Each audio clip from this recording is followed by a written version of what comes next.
Cica, cât este ceasul? Este 1 dimineața.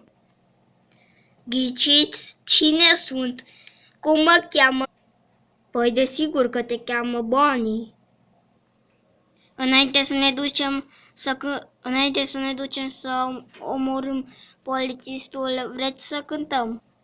Da, vrem. Ai nu reuși, ce nu înțelegi tu, e că acum tu vei muri. Gata, acum putem să ne ducem la polițist. Unde sunt mulți, puterea crește.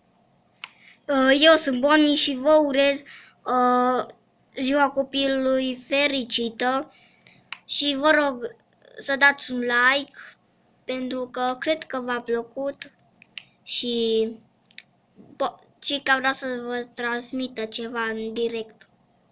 Sper să muriți în camera noastră și ziua copilului fericită!